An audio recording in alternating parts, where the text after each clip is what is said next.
हम अमेरिकी बॉटम में खड़े हैं, जो एक विशाल बाढ़ का मैदान है जहां इलिनॉय, मिसौरी और मिसिसिपी नदियां मिलती हैं। साधारण देखने वाले के लिए ये बस पहाड़ियां हैं, हरी भरी, शांत और अजीब। लेकिन अगर आप यहाँ साल 1100 में खड़े होते तो ये सन्नाटा एक गूंजती हुई आवाज होता। आप उस जगह के केंद्र में खड़े होते जो अगले 700 वर्षों तक उत्तरी अमेरिका का सबसे बड़ा शहर होता। ये था काहोकिया, एक अनोखा महानगर, अपनी तरह का शहर, जीवंत, डरावना और परिष्कृत। जब लंदन कीचड़ भरी एक पिछड़ी जगह था और पेरिस बस अपनी चढ़ाई शुरू कर रहा था, तब काहोकिया पूरे महाद्वीप का धड़कता दिल था। एक ऐसा शहर जो पत्थर से नहीं बल्कि खुद धरती से बना था। इस सब के केंद्र में है मॉन्क्स माउंड।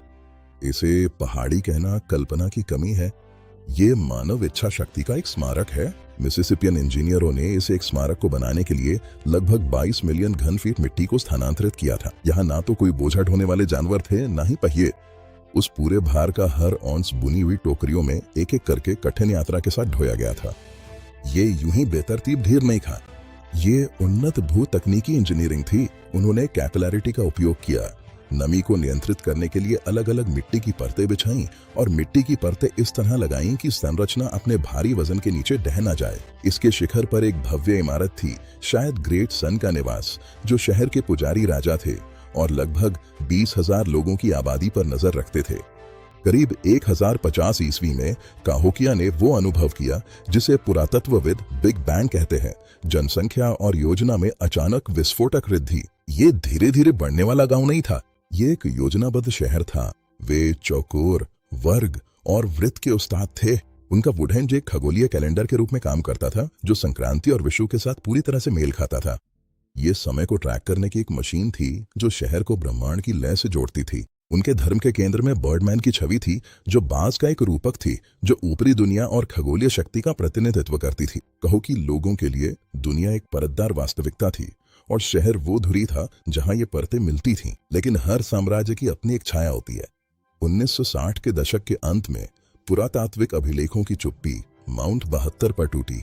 यहाँ में बीडेड बरियल मिलता है, एक उच्च स्थिति वाला जोड़ा जिसे समुद्री सीपियों की चादर पर रखा गया था।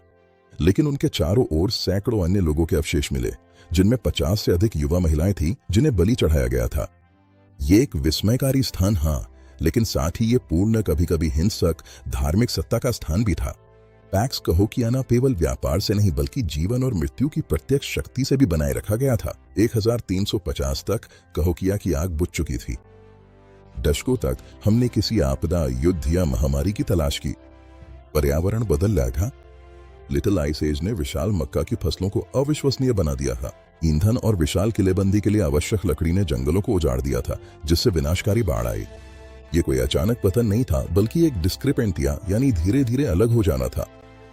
सामाजिक अनुबंध विफल हो गया और इसलिए लोग बस चले गए। वे गायब नहीं रखे, वे ओसेज, ओमाहा, पोंका और क्वापाओ बन गए।